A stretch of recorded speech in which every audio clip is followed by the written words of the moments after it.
ತರಲ್ಲ ಇವಳು ಅಂತ ಹೇಳಿ ಎಲ್ಲಾನು ಕೂರಿಸಿ ಕಂಪ್ಲೇಂಟ್ ಮಾಡೋದು. ಹಾಯ್ ಎಲ್ಲರಿಗೂ ನಮಸ್ಕಾರ, welcome back to my YouTube channel. ಇವತ್ತಿನ ವ್ಲಾಗ್ ಶುರು ಮಾಡೋಕ್ಕೂ ಮುಂಚೆಗೆ ನಿಮ್ಗೆ ಒಂದು ಸುಂದರವಾಗಿರೋದೇನೋ ತೋರಿಸ್ತೀನಿ. ಇದು ಸೇವಂತಿಗೆ ಹೂವಿನ ಬುಕ್ಕೆ, ಅದ್ರ ಜೊತೆಗೆ ಇದು ಅಷ್ಟೇನೆ ಸೇವಂತಿಗೆ ಹೂವಿಂದು. ಈ ಕಲರ್ ಸಖತ್ತಾಗಿದೆ ಅಲ್ಲ ನೋಡೋದಕ್ಕೆ. ಇದು ಸೇವಂತಿಗೆನೆ, ಬಟ್ ಈ ಥರ ಸಣ್ಣ ಸಣ್ಣದಾಗಿ ಬೇಗ ಬಾಡೋದಿಲ್ಲ. ಇದೆಲ್ಲ ಬುಕ್ಕೆ ಮಾಡೋದಕ್ಕೆ ಹೋಗುತ್ತೆ ಅನ್ಸುತ್ತೆ. ನಿನ್ನೆ ನಮ್ಮ ಗಾಡಿಯಲ್ಲಿ ಹೂವಿನ ಬುಕ್ಕೆಗೆ ಅಂತ ಹೇಳ್ಬಿಟ್ಟು ಸುಮಾರು ಬುಕ್ಕೆ ಎಲ್ಲ ಲೋಡ್ ಮಾಡಿದ್ರು ಅಂತ ನನಗೋಸ್ಕರ 2 ಬುಕ್ಕೆ ಇಸ್ಕೊಂಡು ಬಂದಿದ್ದಾರೆ. ಹೂವು ಅಂದರೆ ಇಷ್ಟಪಡ್ತೀನಿ ಅಂತ. ಮನೇಲಿ ವಾಸ್ ಇರಲಿಲ್ಲ, ಅದೊಂದೇ ವಾಸ್ ಇದ್ದಿದ್ದು. ಅದಕ್ಕೋಸ್ಕರ ನಿನ್ನೆ ರಾತ್ರಿ ವಾಸ್ ಬುಕ್ ಮಾಡಿದ್ದೀನಿ, ಅಮೆಝಾನಿಂದ ಬಂದಿದೆ. ಅದನ್ನೆಲ್ಲ ಜೋಡ್ಸೋಣ. ಅದಕ್ಕೂ ಮುಂಚೆ ಟೈಮ್ ಆಗೋಯ್ತು. ಪ್ರೀತಮ್ನ ಕರ್ಕೊಂಡ್ಬರ್ಬೇಕು, ಅವನ್ನ ಕರ್ಕೊಂಡು ಬರೋಣ. ಬೆಳಗ್ಗೆಯಿಂದ ವ್ಲಾಗ್ ಸ್ಟಾರ್ಟ್ ಮಾಡೋಣ ಅಂದ್ಕೊಂಡೆ, ಯಾಕೋ ಎನರ್ಜಿನೇ ಬರಲಿಲ್ಲ. ಸರಿ, ಇವಾಗ ವ್ಲಾಗ್ ಸ್ಟಾರ್ಟ್ ಮಾಡಿದ್ದೀನಿ. ತುಂಬ ದಿನ ಆಯಿತು ಪ್ರೀತಮ್ ಸ್ಕೂಲ್ ಹತ್ರ ಹೋಗಿರಲಿಲ್ಲ. ಇವಾಗ ಹೋಗಿ ಅವನ್ನ ಕರ್ಕೊಂಡು ಬರೋಣ. ಬಂದಮೇಲೆ ವಾಸ್ನ ಓಪನ್ ಮಾಡಬೇಕು, ಮತ್ತು ಇವನ್ನ ಕೂಡ ಜೋಡಿಸ್ಬೇಕು. ಹೆಂಗಿದೆ, ಸಖತ್ತಾಗಿದೆ ಅಲ್ವಾ? ನಮ್ಮ ಮನೆಯವರು ಹೆಂಗೆ ಹೇಳ್ತಾ ಇದ್ರು ಅಂತಂದರೆ, ನಿಂಗೆ ಹೂವು ಅಂದರೆ ಇಷ್ಟ ಅಲ್ವಾ, ನಿಂಗೆ ಏನೋ ಸರ್ಪ್ರೈಸ್ ತರ್ತಾ ಇದ್ದೀನಿ ಅಂತ. ರಾತ್ರಿ ತೊಗೊಂಬಂದ್ಬಿಟ್ಟು ಹೆಂಗಿದೆ, ಚೆನ್ನಾಗಿದ್ಯಾ, ಇಷ್ಟ ಆಯ್ತಾ ಅಂತ ಕೇಳ್ತಾ ಇದ್ರು. ನನಗಂತೂ ಸಿಕ್ಕಾಬಿಟ್ಟೆ ಇಷ್ಟ. ಇಷ್ಟು ವೈಟ್ಗಿದೆ ನೋಡಿ, ಇದು ಸಖತ್ತಾಗಿದೆ. ಇನ್ನು ಬೇರೆ ಬೇರೆ ಕಲರ್ಸ್ ಎಲ್ಲ ಇತ್ತಂತೆ, ಅವ್ರು 2 ಚೂಸ್ ಮಾಡಿ ತೊಗೊಂಬಂದಿದ್ದಾರೆ. ಮ್ಯಾಚ್ ಮಾಡಿದ್ರೆ ಚೆನ್ನಾಗಿರುತ್ತೆ ಅಲ್ವಾ ವಾಸಲ್ಲಿ. ಬಂದಮೇಲೆ ಇದನ್ನೆಲ್ಲ ಜೋಡಿಸ್ಕೊತೀನಿ. ಇವಾಗ ಹೋಗೋಣ. ನನಗೆ ಇವಾಗ ಈ ನಡುವೆ ಈ ಥರ ಶಾರ್ಟ್ ಕುರ್ತಿ ಮತ್ತು ಟ್ರೌಸರ್ ಪ್ಯಾಂಟ್ಸ್ ಮಾತ್ರ ತುಂಬ ಇಷ್ಟ ಆಗುತ್ತೆ ಹಾಕ್ಕೊಳ್ಳೋಕ್ಕೆ. ನನಗೆ ತುಂಬ ಚೆನ್ನಾಗೂ ಕಾಣಿಸುತ್ತೆ. ತುಂಬ ಕಡಿಮೆ ಪ್ರೈಸಲ್ಲಿ ಇದನ್ನೆಲ್ಲ ತೊಗೊಂಡಿದ್ದು, ಎಲ್ಲಿ ಅಂತ ನೆನಪಿಲ್ಲ. ಸೊ ನೆಕ್ಸ್ಟ್ ಕಲೆಕ್ಷನ್ಸ್ ಎಲ್ಲ ನಾನು ಈ ಥರ ಶಾರ್ಟ್ ಕುರ್ತಿ ಮಾಡೋಣ ಅಂತ. ಪ್ರಗತಿಗಂತೂ ಸಖತ್ತಾಗಿ ಸೂಟ್ ಆಗುತ್ತೆ ಶಾರ್ಟ್ ಕುರ್ತೀಸ್ ಎಲ್ಲ. ಸೊ ನಾನು ಇಷ್ಟು ಫಿಟ್ ಮಾಡಿಸ್ಕೋಬೇಕು ಮಾಡಂಗಿದ್ರೆ. ಮಿಷಿನ್ ಇದೆ, ಮಾಡ್ಕೊಳ್ಳೋಕೆ ಟೈಮೇ ಆಗಿಲ್ಲ, ಯಾವಾಗಾದರೂ ಮಾಡ್ಕೊಳ್ತೀನಿ. ಪ್ರಗತಿಗಂತೂ ಶಾರ್ಟ್ ಕುರ್ತಿ ಸೂಪರಾಗಿ ಕಾಣಿಸುತ್ತೆ, ಯಾಕೆಂದ್ರೆ ಪ್ರಗತಿ ಸಿಕ್ಕಾಪಟ್ಟೆ ಹೈಟು, ಆಲ್ಮೋಸ್ಟ್ ನನ್ನ ಹೈಟು. ಹಾಗಾಗಿ ನಾನು ಇನ್ಮೇಲೆ ಪ್ರಗತಿಗೂ ಈ ಥರದ್ದೇ ಕೊಡ್ಸೋಣ. ತುಂಬ ಕಂಫರ್ಟಬಲ್. ಲಾಸ್ಟ್ ಟೈಮ್ ಹಬ್ಬದಲ್ಲಿ ಹಾಕಿದ್ರಲ್ಲ, ತುಂಬ ಚೆನ್ನಾಗಿ ಕಾಣಿಸ್ತಾ ಇತ್ತು. ಹಾಗೆ ಟೈಮ್ ಆಗೋಯ್ತು. ಇಲ್ಲೇ ಮಾತಾಡ್ತಾ ಇದ್ರೆ ನನ್ನ ಮಗ ಅಳ್ತಾ ಇರ್ತಾನೆ. ಬನ್ನಿ ಇವಾಗ ಸ್ಕೂಲ್ ಹತ್ರ ಹೋಗಿ ಅವನ ಕರ್ಕೊಂಬರ. ಮುಂಚೆ ಇದ್ದಿದ್ದು ನಾವು ಅಪಾರ್ಟ್ಮೆಂಟಲ್ಲಿ ಅಲ್ಲಿ ಗೇಟ್ ತೆಗಿಬೇಕು, ಗೇಟ್ ಹಾಕಬೇಕು, ಈ ಥರ ಯಾವುದೇ ರೂಲ್ಸ್ ಇರಲಿಲ್ಲ. ಬಟ್ ಇಲ್ಲ, ಹಂಗಲ್ಲ. ನಾವೊಂದೊಂದು ಸ್ಕೂಟಿ ಆಚೆ ತೆಗಿಬೇಕು ಅಂದರೂ ಗೇಟ್ನ ಓಪನ್ ಮಾಡಿ ಸ್ಕೂಟಿ ಆಚೆ ಹಾಕಿ ಮತ್ತೆ ಗೇಟ್ ಕ್ಲೋಸ್ ಮಾಡಿ ಹೋಗಬೇಕು. ಮತ್ತೆ ಅಲ್ಲಿಂದ ಬಂದು ಮತ್ತೆ ಸ್ಕೂಟಿ ಒಳಗಡೆ ಹಾಕಬೇಕು ಅಂತಂದರೆ ಗೇಟ್ ತೆಗಿಬೇಕು. ಸೊ ಇದೇ ಒಂಥರ ಆಗೋಗಿದೆ. ಏನು ಮಾಡೋಕ್ಕಾಗಲ್ಲ. ಹೋಗ್ತಾ ಹೋಗ್ತಾ ಇದಕ್ಕೂ ಅಡ್ಜಸ್ಟ್ ಆಗುತ್ತೆ. ಅಲ್ಲಿಂದ ಒಂದು 5 ನಿಮಿಷ ಅಷ್ಟೇ ಹೋಗ್ಬಿಡ್ತೀನಿ ಸ್ಕೂಲ್ ಹತ್ರ. ಕೈ ಕೊಡಿಲಿ, ಕೈ ಕೊಡಿಲಿ, ಕೈ ತೋರಿಸು. ಸ್ಟಾರ್ ಹಾಕಿದ್ರು. ಯಾರು ಹಾಕಿದ್ದು? ಮಾಮ ಹಾಕಿದ್ದ. ಥ್ಯಾಂಕ್ಸ್ ಹೇಳ್ದ ಮ್ಯಾಮ್ಗೆ. ಬಾ ಹೋಗೋಣ. ಇರೋದು ನನ್ನ ಹತ್ರ ಎಲ್ಲಿದೆ ಚಾಕ್ಲೇಟು? ಬೇಕಾ? ಬಾ, ಮನೇಲಿ ಕೊಡ್ತೀನಿ. ಮನೇಲಿ ಚಾಕಿ ಮನೆ. ಹಾ, ಓಕೆ. ಹೆಂಗಿತ್ತು ಕ್ಲಾಸ್? ಸ್ಟಾರ್ ಎಲ್ಲ ಹಾಕ್ಸ್ಕೊಂಡು ಬಂದಿದ್ಯಾ ಮಗಳೇ? ಮ್ಯಾಮ್ ಏನು ಹೇಳ್ಕೊಟ್ರಿ ಇವತ್ತು? ಹೋಮ್ವರ್ಕ್ ಕೊಟ್ಟಿದ್ದಾರಾ? ಬೈಕ್. ಫೋನ್ ಅದ್ರಲ್ಲಿ ಹಾಕ್ಬೇಕಾ? ಬೇಡ, ನಾನು ಜೋಬಲ್ಲಿ ಹಾಕೊಂತೀನಿ. ಹೋಗೋಣ ಮನೆಗೆ, ಇಲ್ಲೇ ಇರೋಣ? ಹೋಗೋಣ ಮನೆಗೆ. ಮನೆಗೆ ಹೋಗ್ಬೇಕಾ? ಬ್ಯಾಡ್ ಬಾಯಾ? No, mother, I'm good. Huh?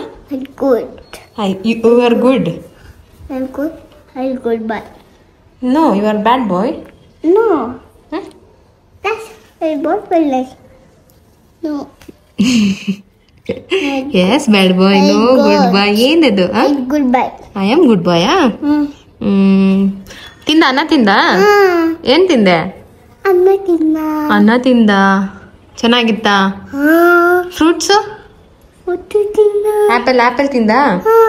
ನೋಡಿ, ಇವಾಗ ತಾನೇ ಜಸ್ಟ್ ಮನೆಗೆ ಬಂದು ಆಲ್ರೆಡಿ ಹೋಮ್ವರ್ಕ್ ಮಾಡ್ತೀನಿ ಅಂತ ಹೋಮ್ವರ್ಕ್ ಬುಕ್ ಎತ್ಕೊತಾ ಇರೋದು. ನನ್ನ ಮಗ ಮಾತ್ರ ಇದರಲ್ಲೆಲ್ಲ ಒಬಿಡಿಯೆಂಟ್ ಸ್ಟೂಡೆಂಟ್ ಅಲ್ವಾ ಪ್ರೀತು? ಏನು ಮಾಡ್ತೀಯ ಇವಾಗ? ಹೋಮ್ವರ್ಕ್ ಮಾಡ್ತೀಯಾ? ಬಂದ ತಕ್ಷಣ ಊಟನೂ ಕೇಳಿಲ್ಲ, ಹೋಮ್ವರ್ಕ್ ಮಾಡ್ತೀನಿ ಅಂತಿದ್ಯಾ? ಹೋಮ್ವರ್ಕೇ ಮಾಡ್ತೀಯಾ? ಮ್ಯಾಮ್ ಇವತ್ತು ಏನ್ ಬರ್ದೆ ಸ್ಕೂಲಲ್ಲಿ? ಓ 11 ಬರ್ಸ್ಬಿಟ್ಟಿದ್ರ ಮಗನೇ. 11 12. ಓಹೋ ನೀನು ಆಬ್ಸೆಂಟ್ ಆಗಿದ್ದಲ್ಲ ಅದು ಮಗನೇ, ಅದು 12 ಬರ್ಸಿದ್ದಾರೆ. ವೆರಿ ಗುಡ್ ಹಾಕಿದ್ದಾರೆ. ಯಾರಿದು ಸ್ಟಾರ್ ಕೊಟ್ಟಿದ್ದು? ಯಾರು ಸ್ಟಾರ್ ಕೊಟ್ಟಿದ್ದು? ಪ್ರೀತೋ, ಯಾರು ಸ್ಟಾರ್ ಕೊಟ್ಟಿದ್ದು ನಿಂಗೆ? ಓ ಕೈ ಮೇಲೂ ಸ್ಟಾರ್ ಕೊಟ್ಟಿದ್ದಾರೆ, ಇಲ್ಲೂ ಕೊಟ್ಟಿದ್ದಾರಾ? ಮ್ಯಾಮ್ ಏನಂದ್ರು? ಮ್ಯಾಮ್ದು ಬರೀ ಕಂಪ್ಲೇಂಟ್ ಆಗ್ತೈತಿ. ಈಗ ಕಂಪ್ಲೇಂಟ್ ಕಮ್ಮಿ ಆಗಿದೆ ಪ್ರೀತಮ್ ಮೇಲೆ ಅಲ್ವಾ ಪ್ರೀತಮ್? ಸೈಲೆಂಟ್ ಕುತ್ಕೋತಿ ಇವಾಗ ಇಲ್ವಾ? ಇದು ಸ್ಟಡಿ ಟೇಬಲ್ ಬಂದ್ಬಿಟ್ಟು ಸುಮಾರು ಜನ ಕೇಳ್ತಾ ಇದ್ರಿ. ಲಿಂಕ್ ಹಾಕಿರ್ತೀನಿ ನಾನು ಈ ವಿಡಿಯೋದಲ್ಲಿ, ಟ್ಯಾಗ್ ಮಾಡ್ತೀನಿ, ಚೆಕ್ ಮಾಡಿ. ಚೆನ್ನಾಗಿದೆ, ತುಂಬಾ ಯೂಸ್ಫುಲ್ ಆಗುತ್ತೆ. ಪ್ರೀತಮ್ಗಂತೂ ಇಷ್ಟ. ಪೆನ್ಸಿಲ್ ಸಿಗ್ಲಿಲ್ವಾ? ರಾತ್ರಿ ಬರೀತಾ ಇದ್ದಲ್ಲ, ಎಲ್ಲಿಟ್ಟೆ? ಇಲ್ವಾ? ಇರು, ನಾನು ಸ್ಕೂಲಲ್ಲಿ ಕೊಟ್ಟಿದ್ದೆ ರೈಸ್ ಏನೂ ತಿಂದಿಲ್ಲ, ಸ್ವಲ್ಪ ತಿಂದಿದ್ದಾನೆ, ಅರ್ಧ ತಿಂದಿದ್ದಾನೆ, ಅರ್ಧ ತಿಂದಿಲ್ಲ. ಅದಕ್ಕೆ ಮನೇಲಿ ಬಂದು ಅನ್ನ ತಿಂದಿಲ್ಲ, ನಾನು ಇಟ್ಕೊಂಡು ಬಂದಿದ್ದೀನಿ ಅಂತ ಹೇಳಿ ಓಪನ್ ಮಾಡ್ತಾನೆ. ಸೊಪ್ಪು ತಿನ್ಬೋದು, ತಿನ್ನು. ಮಗ ಒಬ್ಬನೇ ಕರ್ಬೇವಿನ ಸೊಪ್ಪು ತಿನ್ನೋದು ನಮ್ಮ ಮನೇಲಿ ಅಲ್ವಾ ಪ್ರೀತು? ಒಂದು ಬೇಬಿ ಹೇರ್ಸ್ ಕೂದಲೆಲ್ಲ ಜಾಸ್ತಿ ಬೆಳೀತಾ ಇದೆಯಲ್ಲ, ಇದೆಲ್ಲ ಈಗ ಈ ಕಡೆ ಇವಾಗ ಈ ಥರ ಆಗ್ತದೆ. ನೀರು ಹಾಕ್ತಾ ಎಲ್ಲ ಇದು ಮಾಡ್ಕೊಬೇಕು, ಇಲ್ಲ ಕ್ಲಿಪ್ ಹಾಕ್ಕೊಬೇಕು, ಇಲ್ಲಾಂದರೆ ಕೊಂಬ್ ಥರ ಕಾಣಿಸುತ್ತೆ ಆ ಕಡೆ ಈ ಕಡೆ. ಮನೇಲಿ ತುಂಬ ಕೆಲಸ ಹಂಗೆ ಪೆಂಡಿಂಗ್ ಆಗಿದೆ, ಇವಾಗ ಮುಗಿಸ್ಕೊಂಡ್ಬಿಟ್ಟು ನೋಡೋಣ.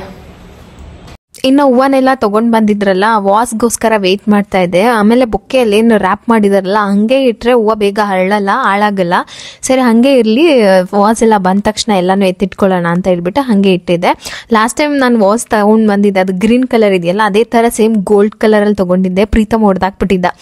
ಅದಕ್ಕೆ ಈ ಸರಿ ನೋಡೋಣ ಅಂತ ಹೇಳಿ ತಗೊಂಡೇ ಇರ್ಲಿಲ್ಲ. ಒಂದು ಪ್ಲಾಸ್ಟಿಕ್ ತಗೊಂಡೆ, ಯಾಕೋ ನಂಗೆ ಅಷ್ಟು ಇಷ್ಟ ಆಗ್ಲಿಲ್ಲ. ಸರಿ ಅಂತ ಹೇಳ್ಬಿಟ್ಟು ಮತ್ತೆ ಎಲ್ಲ ಸೆರಾಮಿಕ್ ಮತ್ತೆ ಗ್ಲಾಸಿನ ತಗೊಂಡೆ. ಒಂದು ಪ್ಲಾಸ್ಟಿಕ್ ಲಿಡ್ಡು ಹೊಡೆದೋಗಿತ್ತು, ಅದನ್ನು ಇಟ್ಕೊಂಡ್ರೆ ಚೆನ್ನಾಗಿ ಕಾಣಿಸುತ್ತೆ, ಒಂಥರ ಚೆನ್ನಾಗಿತ್ತು ಚಿಕ್ಕದಾಗಿ. ರೋಸ್ನೆಲ್ಲ ಅದ್ರೊಳಗೆ ಹಾಕೊಳ್ಳೋಣ ಅಂತ ಹಿಂದಿನ ದಿನ ನಾನು ರೋಸ್ ತಗೊಂಡ್ ಬಂದಿದ್ದೆ. ನಾವೇನು ಆಸೆ ಪಡ್ತೀವಲ್ಲ, ರಿಪೀಟ್ ಆಗಿ ಅದು ನಮಗೆ ಸಿಗುತ್ತೆ ಅನ್ನೋದಕ್ಕೆ ಇದೇ ಬೆಸ್ಟ್ ಎಕ್ಸಾಂಪಲ್. ಅವ್ವ ನಂಗೆ ತುಂಬಾ ಆಸೆ ಪಟ್ಟೆ, ಅದಾದ್ಮೇಲೆ ನೆಕ್ಸ್ಟ್ ಡೇ ಮತ್ತೆ ಬಂತು. ಬೇಕಾಗೋ ಅಷ್ಟು ಹೂವು ಏನ್ ಮಾಡ್ಬೇಕಂತಾನೆ ಗೊತ್ತಾಗಿಲ್ಲ, ಅಷ್ಟು ಹೂವು ಸಿಕ್ಕಿದ್ದು. ಮತ್ತೆ ನಂಗೆ ಅದೇನು ಗೊತ್ತಿಲ್ಲ, ಹೂವು ನೋಡಿದ್ರೆ ಅಷ್ಟು ಖುಷಿ ಆಗತ್ತೆ, ಅಷ್ಟು ಒಂಥರ ಸಮಾಧಾನದ ಫೀಲ್ ಆಗುತ್ತೆ. ಮತ್ತೆ ಒಬ್ಬೊಬ್ರಿಗೂ ಒಂದೊಂದ್ರಲ್ಲಿ ಖುಷಿ ಸಿಗುತ್ತೆ. ನನಗೆ ಗಿಡಗಳನ್ನ ನೋಡಿದ್ರೆ ಖುಷಿ, ಹೂವು, ನೇಚರ್ ಇದೆಲ್ಲ ನಂಗೆ ತುಂಬಾ ಖುಷಿ ಕೊಡುತ್ತೆ. ಕೆಲವೊಬ್ಬರಿಗೆ ಕೆಲವೊಂದ್ರಲ್ಲಿ ಖುಷಿ ಸಿಗುತ್ತೆ, ನನ್ಗೆ ಇದ್ರಲ್ಲಿ ಖುಷಿ ಸಿಗುತ್ತೆ. ಅಮ್ಮಿ ಏನ್ ಮಾಡ್ತಿದ್ದೀರಾ?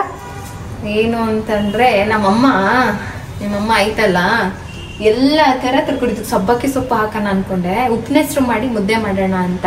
ಹೆಂಗೋ ಇವತ್ತು ಮನೇಲೆ ಎಲ್ಲ ಇರ್ತಾರೆ, ಬೇಗ ಬರ್ತೀನಿ ಅಂದ್ರು ನಿಮ್ಮ ಡ್ಯಾಡಿ, ಅದಕ್ಕೆ ಉಪ್ಪಿನೆಸ್ರು ಮಾಡಿ ಮುದ್ದೆ ಮಾಡೋಣ ಅಂತ. ಏನೇನು ಬೀನ್ಸು, ತೊಗರಿಕಾಳು ಮತ್ತೆ ಇದು ಹೀರೆಕಾಯಿ ಇಷ್ಟು ಹಾಕಿ ಉಪ್ಪಿನೆಸ್ರು ಮಾಡೋಣ ಅಂತ. ಪಲ್ಯ ಜಾಸ್ತಿ ಆಗತ್ತೆ, ಪರವಾಗಿಲ್ಲ, ಪಲ್ಯ ತಿನ್ನೋದು ಚೆನ್ನಾಗಿರತ್ತಲ್ವಾ, ಅದಕ್ಕೆ. ಇದು ತುಂಬಾ ಎಳೆ ಕಾಯಿಗಳು, ಕುಕ್ಕರೆಲ್ಲ ಕೂಗ್ಸಿದ್ರೆ ಈ ಬೆಣ್ಣೆ ತರ ಆಗೋಗ್ಬಿಡುತ್ತೆ. ಅದಕ್ಕೆ ಬೆಣ್ಣೆ ತರ ಆಗೋದ್ ಬೇಡ ಅಂತ ಹೇಳ್ಬಿಟ್ಟು ನಾನೇ ನಿಂತ್ಕೊಂಡು ಹಂಗೆ ಬೇಯಿಸ್ಬಿಟ್ಟು ಮಾಡ್ತೀನಿ. ಹಿಂಗ್ ಮಾಡಿದ್ರೆ ತರಕಾರಿ ಬೇಯೋದಿಲ್ಲ, ಅಂದ್ರೆ ಮೆತ್ತಗಾಗೋದಿಲ್ಲ. ಬೇಯೋದಿಲ್ಲ ಅಲ್ಲ, ಮೆತ್ತಗಾಗಲ್ಲ ಅಂತ. ಇನ್ನು 4-3 ಕುಂಬಳಕಾಯಿ ಇದಾವೆ, 4-3 ಹೀರೆಕಾಯಿ ಅಲ್ಲ ಸೋರೆಕಾಯಿ ಇದೆ, ಸೋರೆಕಾಯಿ. ಈಗ ಅದನ್ನೆಲ್ಲ ಯಾವಾಗ ಮಾಡೋದು? ನಮ್ಮಮ್ಮ ಡೈಲಿ ಸಂಜೆ ಪಲ್ಯ ಮಾಡಿ ರೊಟ್ಟಿ ಹಾಕೊಂಡ್ ತಿನ್ನು, ಡೈಲಿ ಸಂಜೆ ಪಲ್ಯ ಮಾಡು ರೊಟ್ಟಿ ಹಾಕೊಂಡ್ ತಿನ್ನು. ಎಷ್ಟು ದಿನ ರೊಟ್ಟಿ ಹಾಕೊಂಡ್ ತಿನ್ನೋದು? ಬೇಗ ಖಾಲಿ ಮಾಡ್ಬೇಕು, ಫ್ರೆಶ್ ಆಗಿದ್ದಾಗ ತಿಂದ್ರೇನೆ ಚಂದ, ಗಿಡದಿಂದ ಕಿತ್ಕೊಂಡ್ ಬಂದಿರೋದಲ್ವಾ. ಅದಕ್ಕೆ ಸದ್ಯಕ್ಕೆ ಇವಾಗ ಒಂದು ಸೋರೆಕಾಯಿ, ತೊಗರಿಕಾಳು, ಬೀನ್ಸ್ ಖಾಲಿ ಮಾಡಿದೀನಿ. ಇನ್ನು ಆಮೇಲೆ ನಿಧಾನಕ್ಕೆ ಹಂಗೆ ಮಾಡ್ಕೊಳ್ಳೋದು. ನಿಮ್ಮನೇಗೂ ಹಿಂಗೆ ನಾ ಕಮೆಂಟ್ ಮಾಡಿ ಹೇಳಿ. ನಮ್ಮ ಅಮ್ಮದಿರಂತೂ ನಾವು ಮಾತೇ ಕೇಳಲ್ಲ. ನಮ್ಮ ಅಮ್ಮನ ಮಾತೆ ನಾವು ಕೇಳ್ಬೇಕು. ಏನ್ ಮಾಡಲಿ, ಅದೇ ಒಂದು ರೀಲ್ಸ್ ಬರುತ್ತಲ್ಲ, ಇದು ನನ್ನನ್ನ ಎತ್ತಿರೋದು, ಇದು ನಾನು ಎತ್ತಿರೋದು, ಎರಡು ಮಾತೇ ಕೇಳಲ್ಲ ಅಂತ, ಹಂಗೆ ಆಗಿರೋದು ಈಗ. ಚೆನ್ನಾಗಿದ್ಯಾ ಅಮ್ಮ ಇದು? ಚೆನ್ನಾಗಿದೆ. ವಾಸ್ ಮನೆ ಪೂರ್ತಿ ಇವತ್ತು ಮನೆ ತುಂಬಾ ಹೂವ. ಸೊ ಹೊಸದು ವಾಸ್ ಚೆನ್ನಾಗಿದ್ಯಾ? ಹೂವನು ಅಷ್ಟೇ ಕಲರ್ ಸಕ್ಕದ ಇದೆಲ್ಲ. ಉಪ್ಪಿನೆಸ್ರು ರೆಸಿಪಿ ಎಲ್ಲರೂ ಮಾಡ್ತೀರಾ. ನನ್ನ ಸ್ಟೈಲಲ್ಲಿ ನಮ್ಮಮ್ಮ ಹೇಳ್ಕೊಟ್ಟಿರೋದನ್ನ ಹೇಳ್ತೀನಿ. ಸ್ವಲ್ಪ ಒಂದು ಖಾರಕ್ಕೆ ಎಷ್ಟು ಬೇಕಷ್ಟು ಒಣಮೆಣ್ಸಿಕಾಯಿನ ತವಾದಲ್ಲಿ ಹುರಿದು ಅದಕ್ಕೆ ಮಿಕ್ಸಿ ಜಾರ್ಗೆ ಹಾಕೊಂಡಿದ್ದೀನಿ. ಸ್ವಲ್ಪ ಹುಣಸೆ ಹಣ್ಣು, ತೆಂಗಿನಕಾಯಿ ತುರಿ, ನಾಟಿ ಕೊತ್ತಂಬರಿ ಸೊಪ್ಪು ಆದರೆ ಸಾಂಬಾರು ಸೂಪರಾಗಿ ಆಗುತ್ತೆ, ಘಮ ಘಮ ಅನ್ನತ್ತೆ. ಸ್ವಲ್ಪ ಬೆಳ್ಳುಳ್ಳಿ, ಕಾಳು, ಹಸಿ ಕಾಳು ಏನು ಬೇಯಿಸಿಟ್ಟಿದ್ನಲ್ಲ ಅದು ಇಷ್ಟನ್ನು ಹಾಕಿ ಚೆನ್ನಾಗಿ ರುಬ್ಬೋದು.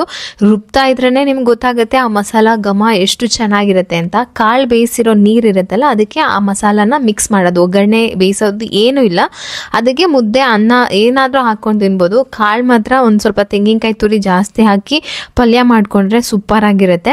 ಹಪ್ಳನೂ ಕರಿಬೋದಾಗಿತ್ತು, ಇದೇ ಜಾಸ್ತಿ ಆಯಿತು ಅನ್ನಿಸ್ತು. ರೈಸ್ ಕೂಡ ಮಾಡಲ್ಲ, ಮುದ್ದೆ ಮಾಡಿದ ದಿವಸ ಬರೀ ಮುದ್ದೆ ಅಷ್ಟೇ, ಅನ್ನ ಎಲ್ಲ ಮಾಡಲ್ಲ. ಯೆಲ್ಲೋ ಕಲರ್ ಆಗ್ತಂತೆ, ನಾನು ಯೆಲ್ಲೋ ಕಲರ್ ಬೇಡ. నేను పోయిందಲ್ಲ ಅದು ಕೆಳಗಡೆ ಹಾಕಿದ್ರು ಹೇಗಾಗಿ ಇದೊಂದು ಇದು ಇರ್ತದೆ ಅದು ಕೆಳಗಡೆ ಹಾಕ್ಬಿಡಿದ್ರು. ಅದೇ ನಾನು ಇದು ಹೇಳಿದ್ದು.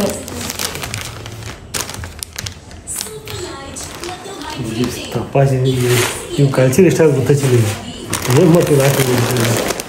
ಫೋನ್ ಮಾಡಿ ಕೇಳಿದ್ರು ನಿಂಗೆ ಯಾವ್ದು ಕಲರ್ ಹೂವು ಬೇಕು ಅಂತ. ನಾನೇ ಒಂದು ಕಲರ್ ಸೆಲೆಕ್ಟ್ ಮಾಡಿದ್ದೆ, ಅವರೇ ಒಂದು ಕಲರ್ ತಂದಿದ್ರು. ಪರವಾಗಿರಲಿಲ್ಲ, ಪಾಪ ಫ್ರೀಯಾಗಿ ಕೊಟ್ಟಿರೋರು ಅಷ್ಟಾದರೂ ಕೊಟ್ಟಿದ್ದಾರಲ್ಲ ಅಂತ. ಅಂದರೆ ಲೆಕ್ಕದಲ್ಲಿ ಎಕ್ಸ್ಟ್ರಾ ಬೊಕ್ಕೆ ಮಿಕ್ಕಿರುತ್ತಲ್ಲ ಅದನ್ನು ಕೊಟ್ಟಿರೋದು, ಫ್ರೀಯಾಗೆ ಕೊಟ್ಟಿರೋದು, ಕಾಸೇನು ಕೊಟ್ಟಿಲ್ಲ. ನಮ್ಮ ಮನೆಯವರು ಗಾಡಿಯಲ್ಲಿ ಅಂದರೆ ಕೌಂಟಿಂಗಲ್ಲಿ ಎಕ್ಸ್ಟ್ರಾ ಆಗಿರುತ್ತಲ್ಲ ಅದು ಅಷ್ಟೇ, ಕೌಂಟಿಂಗಲ್ಲಿ ಮಾತ್ರ ಉಳಿದಿರುತ್ತೆ ಅಂತ ಹೇಳಿ.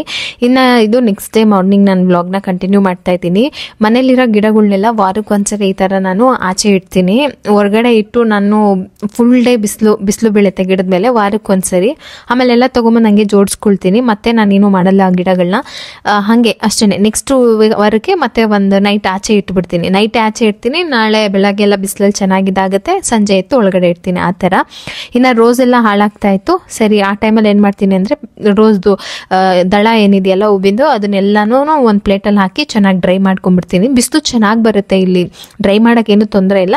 ಹಂಗೂ ಏನಾದರೂ ಜಾಸ್ತಿ ಡ್ರೈ ಆಗಿಲ್ಲ ಅಂದರೆ ಏರ್ ಫ್ರೈಯರ್ ಇದೆಯಲ್ಲ ಅದ್ರೊಳಗೆ ಒಂದ್ಸರಿ ಸುಮ್ಮನೆ ಒಂದು 5 ನಿಮಿಷ ಇಟ್ಬಿಟ್ರೆ ಸಾಕು, ಎಲ್ಲ ಬರ್ನ್ ಆಗಿಬಿಡುತ್ತೆ. ಈ ಸೇವಂತಿಗೆ ಹೂದು ವೈಟ್ ಕಲರ್ ಇದೆಯಲ್ಲ ಆ ಎಲೆನೂ ನಾನು ನೆಕ್ಸ್ಟ್ ಡ್ರೈ ಮಾಡಿ ಇಟ್ಕೊಳ್ತೀನಿ. ಮನೆಗೆ ಸಾಂಬ್ರಾಣಿ ಊದು ಬರುತ್ತಲ್ಲ ಅದನ್ನು ಮಾಡ್ಕೊಳ್ಳೋಕ್ಕೆ ತುಂಬ ಚೆನ್ನಾಗಿರುತ್ತೆ ಹೂವು. ಅದ್ರ ಜೊತೆಗೆ ಸ್ವಲ್ಪ ಸಗಣಿ, ಕರ್ಪೂರ ಅದೆಲ್ಲ ಹಾಕಿ ಸ್ವಲ್ಪ ತುಪ್ಪದಲ್ಲಿ ಚೆನ್ನಾಗಿ ಡ್ರೈ ಮಾಡಿಕೊಟ್ರೆ ಚೆನ್ನಾಗಿ ರೆಡಿ ಆಗಿಬಿಡುತ್ತೆ.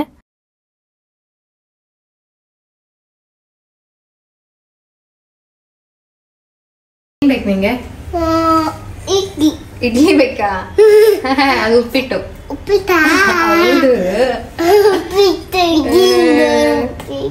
ನೀನ್ ಇಡ್ಲಿ ಅನ್ಕೊಂಬಿಟ್ಟ? ನಾನು ಉಪ್ಪಿಟ್ಟು ಮಾಡ್ತಾ ಇದೀನಲ್ಲ.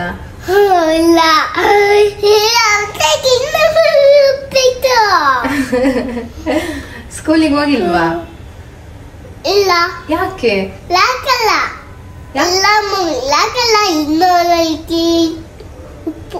ಉಪ್ಪ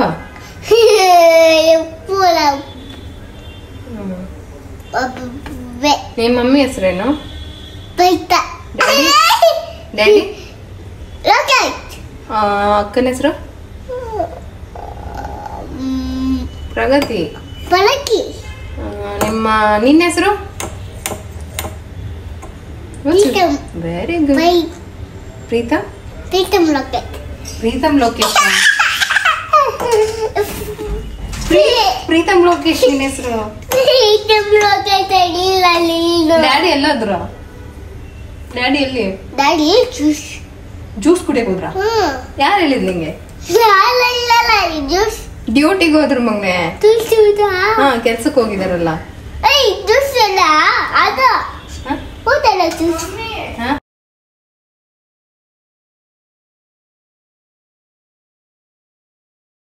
ಮಾಡ್ಬೇಕು ಅಂದ್ರೆ ತುಂಬಾ ದಿನ ಆದ್ರೆ ಸುಮಾರು ಜನಕ್ಕೆ ಉಪ್ಪಿಟ್ಟು ಇಷ್ಟ ಆಗಲ್ಲ. ಆದ್ರೆ ನನಗೆ ಉಪ್ಪಿಟ್ಟು ಅಂದ್ರೆ ತುಂಬಾ ಇಷ್ಟ. ಏನ್ಗೆ ಅಂತ ಗೊತ್ತಿಲ್ಲ. ಸ್ವಲ್ಪ ಕಾಯಿ ತುರಿ, ಕೊತ್ತಂಬರಿ ಸೊಪ್ಪು ಎಲ್ಲ ಜಾಸ್ತಿ ಹಾಕಿ ಖಾರವಾಗಿ ಮಾಡಿದ್ರೆ ನಂಗೆ ಬಿಸಿ ಬಿಸಿ ಉಪ್ಪಿಟ್ಟು ತಿನ್ನಕ್ಕೆ ತುಂಬಾ ಇಷ್ಟ. ನನ್ನ ಫೇವ್ರೇಟ್. ನಮ್ಮ ಅಮ್ಮ ಮಾಡ್ಕೊಡ್ತಾರೆ, ಅದಂತೂ ಇನ್ನೂ ಚೆನ್ನಾಗಿರುತ್ತೆ. ಅದಕ್ಕೆ ಈ ತರ ನನ್ನ ಹಸ್ಬೆಂಡ್ ಯಾರು ಇರ್ಲಿಲ್ಲ ಇವತ್ತು, ಅವರೆಲ್ಲ ಕೆಲ್ಸಕ್ಕೆ ಹೋಗಿದ್ ಬರ್ಲಿಲ್ಲ. ನೈಟ್ ಫುಲ್ಲು ಪಾಪ ಹೊರಗಡೆನೆ ಆಯ್ತು ಅವ್ರಿಗೆ. ಇವತ್ತು ಸಂಜೆ ಆಗ್ಬೋದು ಅಂತ ಹೇಳಿದ್ದಾರೆ. ಸಂಡೇ ಇವತ್ತು. ಸರಿ, ಎಲ್ಲರಿಗೂ ಇಷ್ಟ. ನಮ್ಮನೇಲಂತೂ ಎಲ್ಲರೂ ಇಷ್ಟಪಡ್ತಾರೆ. ಪ್ರಗತಿಗೆ ತುಂಬಾ ಇಷ್ಟ. ನಮ್ಮಮ್ಮ ಉಪ್ಪಿಟ್ಟು ಮಾಡಿದ್ರೆ ಅಲ್ಲಿಂದ ಬರ್ಬೇಕಾದ್ರೆ ಪ್ರಗತಿಗೆ ಇಷ್ಟ ಅಂತ ಒಂದು ಬಾಕ್ಸ್, ಸಣ್ಣ ಬಾಕ್ಸ್ ಅಲ್ಲಾದ್ರೂ ಹಾಕಿ ಕೊಟ್ಟು ಕಳಿಸ್ತಾರೆ. ಯಾಕೆಂದ್ರೆ ಅಲ್ಲಿಂದ ಬರ್ತೀನಿ, ಕೈ ಬಾಯಿ ನೋಡ್ತಾರೆ, ಬ್ಯಾಗಲ್ಲಿ ನಮ್ಮಮ್ಮ ಏನಾದ್ರೂ ಕೊಟ್ಟಿರ್ತಾರೆ ಅಂತ ಕಾಯ್ತಾ ಇರ್ತಾರೆ ಅಂತ. ಇಡ್ಲಿನಾದ್ರೂ ಸರಿ, ಅಕಸ್ಮಾತ್ ಬೆಳಗ್ಗೆ ಇಡ್ಲಿ ನಾಷ್ಟಕ್ಕೆ ಮಾಡಿದ್ರೆ ಅದಕ್ಕೆ ಇಡ್ಲಿನ ಒಂದು ಬಾಕ್ಸ್ಗೆ ಹಾಕಿ ಚಟ್ನಿ ಹಾಕಿ ಕೊಡ್ತಾರೆ, ಪ್ರಗತಿ ಕೊಟ್ಬಿಡು ಅಂತ. ಆಮೇಲೆ ಇನ್ನೊಂದು ಹೇಳ್ಬೇಕು ಅನ್ಕೊಂಡೆ, ಪ್ರಗತಿಗೆ ಇಲ್ಲಿ ಬಂದಾಗಿಂದ ಬಟ್ಟೆ ಒಣಗಾಕೋದು, ಬಟ್ಟೆ ತಗೊಂಬರೋದು, ಒಣಗಾಕೋದು ಮೇಲೆ ಹೋಗ್ಬಿಟ್ಟು ಒಣಗಾಕ್ಬೇಕಲ್ಲ. ನಾನು ಹೋಗ್ತೀನಿ, ಪ್ರಗತಿಗೆ ಏನೋ ಇಷ್ಟ ಈ ತರ ರಜ್ಗಳಲ್ಲಿ ಅಥವಾ ಮನೆ ಹತ್ರ ಇದ್ದಾಗ ಮಮ್ಮಿ ಬಟ್ಟೆ ಒಣಗಾಕ್ ಬರ್ತೀನಿ, ಬಟ್ಟೆ ಎತ್ಕೊಂಡ್ ಬರ್ತೀನಿ ಅಂತ. ಈಗ ಎಲ್ಲ ವಾಶ್ ಮಾಡಿದ್ದೆ, ಸ್ಕೂಲ್ ಎಲ್ಲ ತಗೊಂಡ್ ಒಣಗಾಕ್ತೀನಿ ಅಂತ ಹೋದ್ರು. ಅದೊಂಥರ ಇಷ್ಟ ಆಗ್ಬಿಟ್ಟಿದೆ. ಅದೊಂದೇ ಮಾಡೋದು, ಏನು ಮಾಡಲ್ಲ. ಹೇಳಿದ್ರೆ ಮಾಡ್ತಾರೆ, ಹೇಳ್ದಾನೆ ಓನ್ ಆಗಿ ಕೆಲಸ ಮಾಡಕ್ ಬರಲ್ಲ ಪ್ರಗತಿಗೆ. ಏನಾದ್ರು ರಾತ್ರಿ ಪಾತ್ರೆ ತೊಳ್ಕೊಟ್ರು, ಕಸ ಗುಡ್ಸಂಬು ಅಂದ್ರೆ ನಾನು ಹೇಳಿದ್ರೆ ಇಡ್ಲಿ ಬೇಕಾ, ಇಳಿತೀಯಾ? Okay mummy. ಮನೇಲಿ ಫ್ರೀ ಆಗಿದ್ದೀನಿ ಅಂತ ಅಂದ ತಕ್ಷಣ ನನ್ನ ಏನಾದರೂ ಕೆಲಸ ಇದ್ರೆ ಮಾಡ್ತೀನಿ. ಬಟ್ಟೆಗಳನ್ನ ಅಲ್ಲಿಂದ ಶಿಫ್ಟ್ ಆದಾಗಿಂದ ಬಟ್ಟೆ ಐರನ್ ಮಾಡಿರಲಿಲ್ಲ, ಅದಕ್ಕೆ ಮಾಡ್ಕೊಳ್ಳೋಣ ಅನ್ಕೊಂಡೆ. ಐರನ್ ಬಾಕ್ಸ್ ಸ್ವಲ್ಪ ಬರ್ನ್ ಆಗಿರುತ್ತಲ್ಲ, ಅಲ್ಲಿ ನಾನು ಏನು ಮಾಡ್ತೀನಿ ಅಂತಂದರೆ ಅವಾಗ ಕೆಲವೊಂದು ಬಟ್ಟೆ ಕಚ್ದಂಗೆ ಆಗುತ್ತೆ, ಅದ್ರ ಮೇಲೆ ಸ್ವಲ್ಪ ಉಪ್ಪು ಹಾಕ್ಬಿಟ್ಟು ಟಿಶ್ಯೂ ಪೇಪರ್ ತೊಗೊಂಡು ಚೆನ್ನಾಗಿ ಉಜ್ಜಿಬಿಡ್ತೀನಿ. ಆ ಬರ್ನ್ ಆಗಿರೋದು ಅಂಟ್ಕೊಂಡಿರೋದೆಲ್ಲ ಹೊರಟೋಗುತ್ತೆ. ಆಮೇಲೆ ನಾನು ಐರನ್ ಮಾಡ್ಕೊತೀನಿ. ನನ್ನ ಎಲ್ಲ ಕುರ್ತಾ ಸೆಟ್ನು ಇವತ್ತು ಐರನ್ ಮಾಡಿದ್ದೀನಿ. ಐರನ್ ಮಾಡಿ ಹಂಗೆ ಫೋಲ್ಡ್ ಮಾಡಿ ಹಂಗೆ ಜೋಡಿಸ್ಕೊಳ್ತೀನಿ. ಒಂದಿನ ನೈಟ್ ವೇರ್ನೆಲ್ಲ ಐರನ್ ಮಾಡಿ ಇಟ್ಕೊಳ್ತೀನಿ. ಯಾಕೆಂತಂದರೆ ಅಲ್ಲಿ ಬಂದು ರೆಗ್ಯುಲರ್ ಆಗಿ ವಾಶ್ ಮಾಡಿದಾಗ ಐರನ್ ಮಾಡಿ ಇಡ್ತಾ ಇದ್ದೆ. ಇಲ್ಲಿ ಬಂದಾಗಿಂದ ಐರನ್ ಮಾಡಿಲ್ಲ. ಸುಮಾರು ದಿನ ಐರನ್ ಮಾಡ್ದಲ್ಲೇ ಇಟ್ಬಿಟ್ರಂತೂ ಬಟ್ಟೆ ಹಾಳಾಗ್ಬಿಡುತ್ತೆ. ಅವಾಗವಾಗ ಐರನ್ ಮಾಡಿ ಜೋಡ್ಸ್ ನೀಟಾಗಿ ಇಟ್ಕೊಂಡ್ರೆ ಬಟ್ಟೆ ಚೆನ್ನಾಗಿರುತ್ತೆ. ಮತ್ತೆ ವಾರ್ಡ್ರೋಬ್ ನೋಡೋದಕ್ಕೂ ತುಂಬ ಕ್ಲೀನಾಗಿ ಕಾಣಿಸುತ್ತೆ, ಏನೋ ಒಂಥರ ಅನ್ಸಲ್ಲ. ಐರನ್ ಮಾಡ್ದಲ್ಲೇ ಮಡ್ಚಿಟ್ರೆ ಅದು ಚೆನ್ನಾಗಿ ಕಾಣಿಸಲ್ಲ ನನಗೆ. ನನ್ನ ಬಟ್ಟೆನಂತ ನಾನು ಎಷ್ಟು ಇಷ್ಟಪಡ್ತೀನೋ ಅಷ್ಟೇ ಕೇರ್ ಮಾಡೋಕ್ಕೂ ಇಷ್ಟಪಡ್ತೀನಿ. ಜಾಸ್ತಿ ಸನ್ಲೈಟಲ್ಲಿ ಡ್ರೈ ಮಾಡಲ್ಲ, ಉಲ್ಟಾ ಮಾಡಿ ಒಣಗಿಸೋದು, ಇದೆಲ್ಲ ನಂಗೆ ತುಂಬ ಇಷ್ಟ. ಯಾಕೆಂದರೆ ತುಂಬ ಇಷ್ಟಪಟ್ಟು ತೊಗೊಂಡಿರೋ ವಸ್ತುನ ಹಾಗೆ ಮೇಂಟೈನ್ ಮಾಡಬೇಕು. ನಾವು ಏನು ಇಷ್ಟಪಟ್ಟು ತೊಗೊಂಡು ಎಷ್ಟು ಚೆನ್ನಾಗಿ ನೋಡ್ಕೊಳ್ತಾ ಇರ್ತೀವೋ ನಮ್ಮ ಲೈಫಲ್ಲಿ ಆ ವಸ್ತು ಅಷ್ಟೇ ಹೆಚ್ಚಾಗ್ತಾ ಹೋಗುತ್ತೆ. ನೀವೊಂದು ತೊಗೊಂಡು ಕೇರ್ಲೆಸ್ ಮಾಡಿದ್ರೆ ಇವ್ರಿಗೆ ಆ ವಸ್ತುವಿನ ಬೆಲೆನೂ ಇರಲ್ಲ, ಮತ್ತು ಅದನ್ನ ಅಷ್ಟು ಕೇರ್ಲೆಸ್ ಮಾಡುತ್ತೆ ಅಂತ ಹೇಳ್ಬಿಟ್ಟು ನಿಮ್ಗೆ ಒಂದು ಇದು ಜಾಸ್ತಿ ಸಿಗೋದಿಲ್ಲ. ನೀವೇನೇ ತೊಗೊಳ್ಳಿ ಅದ್ರ ಜೊತೆ ಕನೆಕ್ಟ್ ಆಗಿ ಅದ್ರ ಜೊತೆ ಮಾತಾಡಿ ಅದನ್ನ ಅಷ್ಟೇ ಇಷ್ಟಪಡಿ. ಏನೇ ಸಣ್ಣ ವಸ್ತು ಆಗಿರಲಿ, ನಿಮ್ಗೆ ವಾಚ್ ಇಷ್ಟನಾ ಅದನ್ನು ತುಂಬ ಕೇರ್ ಮಾಡಿ ಇಷ್ಟ ಮಾಡಿ ಹಂಗೆ ನೀಟಾಗಿ ಇಟ್ಕೊಳ್ಳಿ. ಅದು ನಿಮ್ಮ ಲೈಫಲ್ಲಿ ಜಾಸ್ತಿ ಬರ್ತಾ ಇರುತ್ತೆ. ದುಡ್ಡು ಇಷ್ಟನಾ ದುಡ್ಡನ್ನು ರೆಸ್ಪೆಕ್ಟ್ ಮಾಡಿ, ಮನುಷ್ಯರು ಇಷ್ಟನಾ ಮನುಷ್ಯರನ್ನ ಜಾಸ್ತಿ ರೆಸ್ಪೆಕ್ಟ್ ಮಾಡಿ. ಸೊ ನಾವೇನೇನು ಮಾಡ್ತೀವೋ ಅದು ಒಟ್ಟಿನಲ್ಲಿ ನಮ್ಮ ಲೈಫ್ ಏನಂತಂದರೆ ಕನ್ನಡಿ ಥರ, ನಾವೇನು ಬಯಸ್ತೀವೋ ಅದು ದುಪ್ಪಟ್ಟು ನಮ್ಗೆ ವಾಪಸ್ ಬರುತ್ತೆ. ಬೇರೆಯವ್ರನ್ನ ಹೊಟ್ಟೆಯವರಿಂದ ಬೈಕೊಳ್ತಾ ಇದ್ರೆ ಅದೇ ಲೈಫಲ್ಲಿ ನಿಮ್ಗೆ ಆಗ್ತಾ ಇರುತ್ತೆ. ಸೊ ಹಂಗಾಗಿ ಯಾರನ್ನಾದ್ರೂ ನೋಡಿದಾಗ ಜಾಸ್ತಿ ಹೊಟ್ಟೆವರಿ ಪಟ್ಕೊಳ್ಳೋದು ಬಿಟ್ಬಿಟ್ಟು ಖುಷಿಯಿಂದ ಅವ್ರ ಬೆಳವಣಿಗೆ ಆಗಲಿ ಅವ್ರ ಲೈಫ್ ಆಗಲಿ ಖುಷಿಯಿಂದ ಅಕ್ಸೆಪ್ಟ್ ಮಾಡಿಕೊಂಡ್ರೆ ನಮ್ಮ ಲೈಫ್ ನಿಜವಾಗ್ಲೂ ಹಂಗೆ ಇರುತ್ತೆ. ಬೇಕಂದರೆ ಟ್ರಯಲ್ ಮಾಡಿ 1 ಮಂತ್ಸ್, ಕಷ್ಟ ಮಾಡೋಕ್ಕಾಗಲ್ಲ, ನೀವು ಮಾಡಿ. ಯಾರಿಗೂ ಬೈದಲ್ಲೇ, ಯಾರನ್ನೂ ಕೆಟ್ಟದ್ರಲ್ಲಿ ಹೊಟ್ಟೆವ್ರಿ ದೃಷ್ಟಿಯಿಂದಲೇ ನೋಡ್ದಲ್ಲೇ ಹಂಗೆ ಮೇಂಟೈನ್ ಮಾಡಿ ನೋಡಿ, ಖಂಡಿತ ಅದು ಹಂಗಾಗುತ್ತೆ. ಇದು ನನಗೂ ಹಂಗಾಗಿರೋದು. ಸೊ ಅದನ್ನು ನಾನು ನಿಮ್ಮ ಜೊತೆ ಹಂಚ್ಕೊಳ್ತೀನಿ. ಇನ್ನು ಪ್ರಗತಿನ ಡ್ಯಾನ್ಸ್ ಕ್ಲಾಸಿಗೆ ಬಿಟ್ಟು ಬಂದಿದ್ದೆ, ಕರ್ಕೊಂಬರಕ್ಕೆ ಟೈಮ್ ಆಯಿತು. ಇವತ್ತು ಸ್ವಲ್ಪ ಅರ್ಧ ಗಂಟೆ ಲೇಟ್ ಆಯಿತು, ಇಷ್ಟೊತ್ತೆಲ್ಲ ಇಲ್ಲ, ಇನ್ನೂ ಬೇಗ ಕರ್ಕೊಂಬಂದ್ಬಿಡ್ತೀನಿ. ಪ್ರಗತಿ ಡ್ಯಾನ್ಸ್ ಕ್ಲಾಸ್ ಪಕ್ಕದಲ್ಲೇ ಕೃಷ್ಣನ ದೇವಸ್ಥಾನ ಇದೆ, ಅದಂತೂ ಪ್ರಗತಿಗೆ ತುಂಬ ಇಷ್ಟ. ಅಯ್ಯೋ ಮಮ್ಮಿ ಕೃಷ್ಣನ ಟೆಂಪಲ್ ಇದೆ ಅಂತ ಹೇಳ್ಬಿಟ್ಟು ಡೈಲಿ ಹೋಗಿ ಪೂಜೆ ಮಾಡಿಕೊಂಡು ಕೈ ಮುಕ್ಕೊಂಡು ಪ್ರಸಾದ ತೊಗೊಂಡು ಬರ್ತಾರೆ. ಅವ್ರ ತಮ್ಮನಿಗೊಂದು ಸ್ವಲ್ಪ ತೊಗೊಂಡು ಬುಕ್ಕಲ್ಲಿ ಹಾಕ್ಕೊಂಡು ತೊಗೊಂಡು ಬಂದರು. ಪ್ರೀತಮ್ಗೊಂಚೂರು ಹಾಕೋಣ ಮಮ್ಮಿ ಅಂತ ಹೇಳಿ. ಅವ್ನು ಮಲಗಿದ್ದ, ಅವನ್ನೇನು ಕರ್ಕೊಂಡು ಹೋಗಿ ಎದ್ದಿದ್ರೆ ಕರ್ಕೊಂಡು ಹೋಗ್ತೀನಿ, ಇಲ್ಲಾಂದರೆ ಕರ್ಕೊಂಡು ಹೋಗಲ್ಲ. ಸ್ವಲ್ಪ ತರಕಾರಿ ಎಲ್ಲ ತೊಗೋಬೇಕಾಯ್ತು, ಬೆಳಗ್ಗೆಗೆ ಬ್ರೇಕ್ಫಾಸ್ಟ್ ಮಾಡಬೇಕಲ್ಲ, ಮಕ್ಕಳು ಸ್ಕೂಲಿಗೆ ಹೋಗ್ತಾರೆ, ಅದಕ್ಕೆ ಏನೇನು ಬೇಕೋ ಎಲ್ಲ ಹಂಗೆ ಬರ್ತಾನೆ ತೊಗೊಂಡ್ಬಿಟ್ಟು. ಮನೆಯೇ ಒರೆಸಿರ್ಲಿಲ್ಲ ಇವತ್ತು ಇಡೀ ದಿನ, ನಿನ್ನೆನೂ ಇವತ್ತು ಸರಿ ಸ್ವಲ್ಪ ಟೈಮ್ ಇತ್ತು. ಅವನು ಮಲಗಿದ್ದ, ಅಡುಗೆ ಮಾಡೋಕ್ಕೆ ಇನ್ನೂ ಟೈಮ್ ಇದೆ ಅಂತ ಹೇಳ್ಬಿಟ್ಟು ಮನೆಯೆಲ್ಲ ಕ್ಲೀನಾಗಿ ಒರೆಸ್ಕೊಳ್ತಾ ಇದ್ದೀನಿ. ಸಬ್ಕಾನ್ಷಿಯಸ್ ಮೈಂಡ್ ಬಗ್ಗೆ ಓದ್ತಿರಲ್ಲ, ಆ ಬುಕ್ ಯಾವುದು ಅಂತ ಕೇಳ್ತಾ ಇದ್ರೆ ಅದು ನಾನು ನೆಕ್ಸ್ಟ್ ನಾನು ತೋರಿಸ್ತೀನಿ ಯಾವುದು ಅಂತ. ನಾನು ಏನೇ ಒಂದು ವಿಚಾರ ನನಗೆ ಗೊತ್ತಾದ ತಕ್ಷಣ ಬಂದು ನಿಮ್ಮ ಹತ್ರ ಶೇರ್ ಮಾಡ್ಕೊಳ್ಳಲ್ಲ. ಅಟ್ಲೀಸ್ಟ್ ನಾನು 90% ಅದ್ರ ಬಗ್ಗೆ ತಿಳ್ಕೊಳಕ್ಕೆ ಟ್ರೈ ಮಾಡ್ತೀನಿ. ಅದು ನನಗೆ ಓಕೆ ಆಗಿ ನನ್ನ ತಲೆಗೆ ಇದನ್ನ ಇವ್ರ ಹತ್ರ ಹೇಳ್ಕೋಬೋದು ಅಂತ ಅಂದರೆ ಮಾತ್ರ ಹೇಳ್ತೀನಿ. ಮುಂಚೆನೇ ಹೇಳಿ ಆಮೇಲೆ ನಂಗೆ ಅದು ತಪ್ಪನ್ಸಿ ಅದೆಲ್ಲ ಬೇಡ ಅಂತ. ಸೊ ಹಾಗಾಗಿ ಕೆಲವೊಂದು ವಿಚಾರಗಳನ್ನ ನಾನು ಏನೇ ಇದ್ರೂ ಸ್ವಲ್ಪ ನಿಧಾನವಾಗಿ ಹೇಳ್ತೀನಿ ಅಷ್ಟೇ, ಬಿಟ್ಟರೆ ಬೇರೆ ಏನೂ ಇಲ್ಲ. ಸುಮ್ಮನೆ ಏಕ್ದಮ್ ಬರೋದು, ನಂಗೆ ಗೊತ್ತಾಯ್ತು ಅನ್ನೋದು, ಬಾಯಿ ನಿಲ್ಲಲ್ಲ ಅಂತ ಏನೋ ಹೇಳೋದು, ಅದೆಲ್ಲ ನಂಗೆ ಇಷ್ಟ ಆಗಲ್ಲ. ಆಮೇಲೆ ಈ ಈರುಳ್ಳಿ ಬುಟ್ಟಿ ಬಗ್ಗೆ ಸುಮಾರು ಜನ ಕೇಳ್ತಾ ಇದ್ರಿ, ನನಗೆ ಇದೇ ಥರ ಸಣ್ಣದೊಂದು ಬುಟ್ಟಿ ಬೇಕಾಗಿತ್ತು ಅಂತ ಹೇಳಿ ನೋಡ್ತಾ ಇದೆ ಆನ್ಲೈನಲ್ಲಿ. ತುಂಬ ಚೆನ್ನಾಗಿತ್ತು. ಬೇಕಂದ್ರೆ ಸೈಜ್ನ ನಾವು ವೇರಿ ಮಾಡ್ಬೋದು. ಇದು 8-in-1 6-in-1 ಶೇಪಲ್ಲಿ ಮಾಡ್ಕೋಬೋದು ಅಂತ ಇತ್ತು. ಆಮೇಲೆ ನೋಡಿದೆ ಕ್ವಾಲಿಟಿನೂ ತುಂಬ ಚೆನ್ನಾಗಿದೆ. ಚಿಕ್ಕದಾಗಿ ಬೇಕು ಅಂದರೆ ಬೆಳ್ಳುಳ್ಳಿಗೆಲ್ಲ ಇಷ್ಟು ಮಾಡ್ಕೋಬೋದು, ಇಲ್ಲ ಜಾಸ್ತಿ ಇದೆ ಅಂತಂದರೆ ತುಂಬ ದೊಡ್ಡ ಸೈಜ್ ಮಾಡ್ಕೋಬೋದು. ಕ್ವಾಲಿಟಿನೂ ತುಂಬ ಚೆನ್ನಾಗಿದೆ, ಕಿತ್ತೋಗುತ್ತೆ ಗಟ್ಟಿಗಿಲ್ಲ ಆ ಥರ ಇಲ್ಲ, ತುಂಬ ಚೆನ್ನಾಗಿದೆ. ನನಗೆ ಕೌಂಟರ್ ಟಾಪ್ ಮೇಲೇ ಇಟ್ಕೋಬೇಕು. ಆನಿಯನ್ಗೆ ಬ್ಯಾಸ್ಕೆಟ್ ಎಲ್ಲ ಇತ್ತು, ಈರುಳ್ಳಿಗೆ ಮಾತ್ರನೇ ಬೇಕಾಗಿತ್ತು. ಮತ್ತು ನಮ್ಮ ಮನೇಲಿ ಒಂದು ಸ್ಟ್ಯಾಂಡ್ ಇತ್ತು, ಅದು ಅಲ್ಲಿಡೋಕ್ಕೆ ಜಾಗನೇ ಇರಲಿಲ್ಲ. ಅದಕ್ಕೆ ನಾನು ವಾಷಿಂಗ್ ಮಿಷಿನ್ ಹತ್ರ ವಾಷಿಂಗ್ ಮಿಷಿನ್ ಐಟಮ್ಗಳನ್ನೆಲ್ಲ ಇಡೋಕ್ಕೆ ಅಂತ ಹೇಳ್ಬಿಟ್ಟು ತೊಗೊಂಡೋಗಿ ವಾಷಿಂಗ್ ಮಿಷಿನ್ ಇಟ್ಟಿದ್ನಲ್ಲ ಅದ್ರ ಪಕ್ಕ ಇಟ್ಕೊಂಡ್ಬಿಟ್ಟೆ. ಈರುಳ್ಳಿಗೆ ಒಂದಿರಲಿ, ಮತ್ತೆ ಜಾಸ್ತಿ ಇನ್ವೆಸ್ಟ್ ಮಾಡಿ ಅದನ್ನು ಇನ್ನೆಲ್ಲೂ ಇಡೋಕ್ಕೆ ಆಗಲ್ಲ ಅಂತ ಎಲ್ಲೋ ಕಾರ್ನರಲ್ಲಿ ಎಸೆಯೋ ಥರದ್ದು ಬೇಡ, ಯೂಸ್ಫುಲ್ ಆಗಿರೋ ಥರದ್ದೇ ಬೇಕಂತ ಹೇಳಿ ಇದನ್ನು ತೊಗೊಂಡೆ. ತುಂಬ ಚೆನ್ನಾಗಿದೆ ಈ ಪ್ರಾಡಕ್ಟ್. ಬೇಕಂತಂದರೆ ನಾನು ಟ್ಯಾಗ್ ಮಾಡ್ತೀನಿ. ಅಡುಗೆ ಮನೆ ಚಿಕ್ಕದು ಆ ಥರ ಅನ್ನೋರಿಗೆ ಇದು ನಿಜವಾಗ್ಲೂ ಯೂಸ್ಫುಲ್ ಅಂತ ಅನ್ನಿಸ್ತು. ಮತ್ತು ಆ ಮ್ಯಾಟ್ ಬಗ್ಗೆನೂ ಕೇಳಿದರೆ ಅದು ವಾಟರ್ ಅಬ್ಸರ್ವ್ ಮಾಡುತ್ತೆ ಆ ಥರದ್ದು, ಅದನ್ನು ನಾನು ಲಿಂಕ್ ಹಾಕಿರ್ತೀನಿ. ನಿಮ್ಗೆ ಏನಾದರೂ ಈ ಕಿಚನ್ ಐಟಮ್ಗಳದೆಲ್ಲ ಲಿಂಕ್ ಬೇಕು ಅಂತಂದರೆ ಕಿಚನ್ ಮೇಕ್ ಓವರ್ ವಿಡಿಯೋ ಇದೆಯಲ್ಲ ಅದರೊಳಗೆ ಆಲ್ಮೋಸ್ಟ್ ಎಲ್ಲ ಪ್ರಾಡಕ್ಟ್ ಲಿಂಕ್ ಹಾಕಿರ್ತೀನಿ, ನೀವು ಅಲ್ಲಿ ಚೆಕ್ ಮಾಡಿ. ಇನ್ನು ಇವತ್ತು ರಾತ್ರಿಗೆ ಸಿಂಪಲ್ಲಾಗಿ ತೆಂಗಿನ ಹಾಲು ಹಾಕ್ಬಿಟ್ಟು ರಸಮ್ ಮಾಡೋಣ ಅಂತ ಅಂದ್ಕೊಂಡೆ. ಅದಕ್ಕೆ ಇವಾಗ ಹೋಗಿದ್ನಾ ಪ್ರಗತಿನ ಕರ್ಕೊಂಬರೋದಕ್ಕೆ ಒಂದು ವಿಚಾರ ನೆನಪಾಯಿತು, ಹಾಗೆ ನಿಮ್ಮ ಹತ್ರ ಶೇರ್ ಮಾಡ್ಕೊಳ್ಳೋಣ ಅಂತ. ಹೋಗಿ ಬರ್ಬೇಕಾದ್ರೆ ಎಲ್ಲ ಸಾಮಾನು ಸಿಕ್ತು, ಕೊತ್ತಂಬರಿ ಸೊಪ್ಪು ಸಿಗಲಿಲ್ಲ, ಇತ್ತು ಚೆನ್ನಾಗಿರಲಿಲ್ಲ. ನಮ್ಮ ಮನೇಲಿ ಫೋನ್ ಮಾಡಿಬಿಟ್ಟು ಇವತ್ತು ತಮಿಳ್ನಾಡಿಂದ ಹೊರಟಿದ್ರು, ನೀವು ಬರಲಿಲ್ಲ ಇಲ್ಲಿ ಬೆಳಗ್ಗೆ ಬ್ರೇಕ್ಫಾಸ್ಟಿಗೆ ನನಗೆ ಏನು ಮಾಡ್ಬೇಕು ಹಂಗೆ ಹೆಂಗೆ ಅಂತ ಫೋನಲ್ಲಿ ಹೇಳ್ತಾ ಇದ್ದೆ. ಏನು ಬೇಕು ಅಂತ ಅಂದರು. ಎಲ್ಲ ಸಿಕ್ತು, ಕೊತ್ತಂಬರಿ ಸೊಪ್ಪೆ ಸಿಕ್ಕಿಲ್ಲ ಅಂತ. ಅಯ್ಯೋ ಕೊತ್ತಂಬರಿ ಸೊಪ್ಪೆ ತಮಿಳ್ನಾಡಲ್ಲಿಂದ ಇರೋರಿಗೆ ಫೋನ್ ಮಾಡಿ ಕರೆಸ್ತಾ ಇದೆಯಾ ನೀನು ಅಂತ. ಅದಾಗಿ ಒಂದು ಸಣ್ಣ ನೆನಪಾಯಿತು. ನಾವು ಮದುವೆ ಆಗಿ ಒಂದು 8-9 ಮಂತ್ಸ್ ಅನ್ಸುತ್ತೆ. ಅವಾಗ ಒಂದು ವಿಚಾರಕ್ಕೆ ದೊಡ್ಡ ಗಲಾಟೆ ಆಯಿತು. ನಮ್ಮನೆಯವರು ಸೈಲೆಂಟಾಗಿ ನಮ್ಮ ಮಾವನ್ನೆಲ್ಲ ಕರೆಸ್ಬಿಟ್ಟಿದ್ರು. ಕರೆಸ್ಬಿಟ್ಟು ನನ್ನ ಅಮ್ಮನ ಮನೆ ಕಳ್ಸಿದ್ರು, ನಮ್ಮ ಮಾವನ್ನ ಕಳ್ಸಿದ್ರು. ಅವ್ರ ಊರಿಗೆ ಹೋಗಿ ಕರ್ಕೊಂಡು ಬಂದ್ರು ಅವ್ರ ಅಮ್ಮನ. ಗೊತ್ತಿಲ್ಲ ಏನಕ್ಕೆ ಅಂತ ಹೇಳ್ಬಿಟ್ಟು ಕೊತ್ತಂಬರಿ ಸೊಪ್ಪು ತರಲ್ಲ ಇವಳು ಅಂತ ಹೇಳಿ ಎಲ್ಲಾರನ್ನೂ ಕೂರಿಸಿ ಕಂಪ್ಲೇಂಟ್ ಮಾಡಿದ್ರು. ಟೊಮೊಟೊ ಹಣ್ಣು ತರಲ್ಲ, ಕೊತ್ತಂಬರಿ ಸೊಪ್ಪು ತರಲ್ಲ ಅಂತ.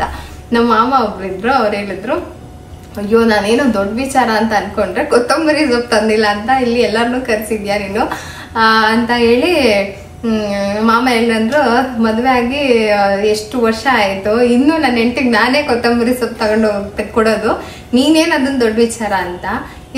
ಇವತ್ತಿಗೂ ನಮ್ಮ ಮನೆಯವರೇ ಕೊತ್ತಂಬರಿ ಸೊಪ್ಪು ತರಬೇಕು. ನಾನು ಅದಕ್ಕೆ ಒಂದೊಂದ್ಸರಿ ಅವ್ರನ್ನ ತಮಾಷೆ ಮಾಡ್ತಾ ಇದ್ದೀನಿ, ದೊಡ್ಡದಾಗಿ ಎಲ್ಲರಿಗೂ ಕರೆದು ಕಂಪ್ಲೇಂಟ್ ಹೇಳ್ತಾ ಇದ್ದೆ, ಇವತ್ತು ನೀನೇ ಕೊತ್ತಂಬರಿ ಸೊಪ್ಪು ತರ್ತೀಯ, ನಾನು ತರೋದೇ ಇಲ್ಲ ಅಂತ. ಮದುವೆ ಆದಮೇಲೆ ಇದೆಲ್ಲ ಇದ್ದಿದ್ದೆಪ್ಪ, ನೋಡಬೇಕು, ಏನು ಮಾಡೋಕ್ಕಾಗತ್ತಲ್ವಾ, ಇವಾಗ ಅದೆಲ್ಲ ಹೋಗ್ಬೇಕು ಅಂತ. ಇವತ್ತು ಕೊತ್ತಂಬರಿ ಸೊಪ್ಪು ಇನ್ಸಿಡೆಂಟ್ ಆಯ್ತಲ್ಲ, ಅದೆಲ್ಲ ನೆನಪಾಯ್ತು ನನಗೆ. ಇವತ್ತಿಗೂ ಕೊತ್ತಂಬರಿ ಸೊಪ್ಪು ಅವರೇ ತರಬೇಕು. ನನ್ಗೆ ಏನೋ ಅಂತ ಗೊತ್ತಿಲ್ಲ, ಶಾಪ್ಗೆ ಹೋಗಿ ಆಮೇಲೆ ಅಮ್ಮನ ಹತ್ರ ಕಂಪ್ಲೇಂಟ್ ಮಾಡಕ್ಕೆ ಬಂದ್ರಲ್ಲ, ನಮ್ಮಮ್ಮ ಏನಂದ್ರು, ಅವಳು 2ನೇ ಮಗಳು, ಅಡುಗೆ ಬರೋಲ್ಲ, ಕೆಲಸ ಬರೋಲ್ಲ, ಅವಳು ಕಲ್ತ್ಕೊಳ್ಳೋ ತನಕ ನೀವೇ ಅಡ್ಜಸ್ಟ್ ಮಾಡ್ಕೊಬೇಕು, ನೀವು ಅದೆಲ್ಲ ಅಡ್ಜಸ್ಟ್ ಮಾಡ್ಕೊತೀನಿ ಅಂತ ತಾನೇ ಮದುವೆ ಮಾಡ್ಕೊಂಡು ಕರ್ಕೊಂಡು ಹೋಗಿದ್ದು, ನಮ್ಗೇನು ಹೇಳ್ಕೊಡ್ದು ನಾವೇನು ಕಲಿಸಿಲ್ಲ, ನೀನು ಇಷ್ಟಪಟ್ಟು ಮಾಡ್ಕೊತೀನಿ ಅಂತ ಕರ್ಕೊಂಡು ಹೋಗಿದ್ಯಾ ಅಂತ ಹೇಳಿ ನಮ್ಮಮ್ಮನೂ ಇದು ಮಾಡಿಬಿಟ್ರು. ಆಮೇಲೆ ಸುಮ್ಮನೆ ಬಂದರು, ಆಯಿತು, ಎಲ್ಲ ಆಯಿತು. ಇವತ್ತಿಗೆ 13 ವರ್ಷ ಆಯಿತು. ಇವತ್ತಿಗೂ ಕೊತ್ತಂಬರಿ ಸೊಪ್ಪು ನಮ್ಮ ಮನೆಯವ್ರಿಗೆ ತರೋದು. ನಾನು ಅವಾಗ ಸುಮ್ಮನೆ ಫನ್ ಮಾಡ್ತಾ ಇರ್ತೀನಿ, ಕೊತ್ತಂಬರಿ ಸೊಪ್ಪು ತರಲ್ಲ ಅಂತ ದೂರ ಹೇಳೋದಕ್ಕೆ ಊರನ್ನೆಲ್ಲ ಕರೆಸಿ, ಇವತ್ತು ನೀನೇ ಕೊತ್ತಂಬರಿ ಸೊಪ್ಪು ತರ್ತಾ ಇದೆಯಾ ಅಂತ. ಅದು ಅಭ್ಯಾಸ ಆಗ್ಬಿಟ್ಟೈತೆ. ಸಂಜೆ 7 ಗಂಟೆ ಆದರೆ ಸಾಕು ಫೋನ್ ಬರುತ್ತೆ, ಬೆಳಗ್ಗೆ ಬ್ರೇಕ್ಫಾಸ್ಟಿಗೆ ಏನು ಬೇಕು, ಅವ್ರು ನೀನು ಹೋಗಿ ತಗೊಂಡ್ಬಾ ಅಂತ ಅನ್ನೋದೇ ಇಲ್ಲ. ಇವತ್ತಿನ ತನಕ ನೀನು ಹೋಗಿ ತಗೊಂಡ್ಬಾ, ನೀನು ಹೋಗಿ ತಗೊಂಬಾ ಅಂತ ಅನ್ನೋದೇ ಇಲ್ಲ. ಯಾಕೆಂದರೆ ಡೈಲಿ ಹೊರಗಡೆಯಿಂದ ಬರ್ತಾರೆ, ಎಲ್ಲೆಲ್ಲೇ ಹೋಗಿರ್ತಾರೆ, ಬರ್ತಾರಲ್ವ, ಸೊ ಅವರೇ ತಂದುಬಿಡ್ತಾರೆ. ಇದೊಂದು ಇನ್ಸಿಡೆಂಟ್ ನೆನಪಾಯಿತು. ಅವಾಗಲಿಂದ ಅದೇ ಒಂಥರ ಮೈಂಡಲ್ಲಿ ಓಡ್ತಾ ಇತ್ತು, ಇವತ್ತಿಗೆ ಅವರೇ ತರಂಗೆ ಆಯ್ತಲ್ಲ ಕೊತ್ತಂಬರಿ ಸೊಪ್ಪು. ಅದಕ್ಕೆ ಹೇಳೋದು, ಮದುವೆ ಸ್ಟಾರ್ಟಿಂಗಲ್ಲಿ ಜಗಳ ಮಾಡ್ಕೊಬಾರ್ದು. ಅಕಸ್ಮಾತ್ ಆದರೂ ಒಳ್ಳೇದು, ಯಾಕೆಂದರೆ ಅವಾಗ ಅಂಡರ್ಸ್ಟ್ಯಾಂಡಿಂಗ್ ಇರಲ್ಲ. ಅವ್ರು ಯಾರೋ ನಾನು ಯಾರೋ ಇಬ್ರದ್ದು ಕ್ಯಾರೆಕ್ಟರ್ ಮ್ಯಾಚ್ ಆಗಬೇಕು. ಮದುವೆ ಆಗಿ 10 ವರ್ಷ 13 ವರ್ಷ 15 ವರ್ಷ ಆದ್ಮೇಲೂ ಗಲಾಟೆ ಆಗ್ತಾ ಇದೆ ಅಂದರೆ ಅದು ಚೆನ್ನಾಗಿರಲ್ಲ. ಮದುವೆ ಸ್ಟಾರ್ಟಿಂಗಲ್ಲಿ ಅಂಡರ್ಸ್ಟ್ಯಾಂಡಿಂಗ್ ಕಷ್ಟ ಇರುತ್ತೆ. 1 ವರ್ಷ 2 ವರ್ಷ 3 ವರ್ಷ ಕಿತ್ಲಾಡಿದ್ರೂ ತೊಂದರೆ ಇಲ್ಲ. ಒಂದು 10-15 ವರ್ಷ ಆಯಿತು, 10 ವರ್ಷ ತನಕ ಒಂದಾಗಿ ಇನ್ಮೇಲೆ ಕಿತ್ಲಾಡಿದ್ರೆ ಅದಕ್ಕೆ ಅರ್ಥನೇ ಇರೋದಿಲ್ಲ. ಸೊ ಸ್ಟಾರ್ಟಿಂಗ್ ಮದುವೆಯಲ್ಲಿ ಅದು ಓಕೆ, ಅದು ಇದ್ದೇ ಇರುತ್ತೆ. ಯಾವಾಗ ಒಂದು 10 ವರ್ಷ ಅವ್ರ ಜೊತೆ ಜೀವನ ಕಳಿತೀವಿ, ಅಲ್ಲಿಗೆ ಅರ್ಥ ಮಾಡ್ಕೊಬೇಕು. ಅದ್ರ ಮೇಲೆ ಕಿತ್ಲಾಡ್ತಾ ಇದೆ ಅಂತಂದರೆ ನಿಜವಾಗ್ಲೂ ಅದು ಹೇಳೋಕ್ಕಾಗಲ್ಲ. ಸರಿ, ಇವಾಗ ಒಂದು ರೆಸಿಪಿ ಜೊತೆಗೆ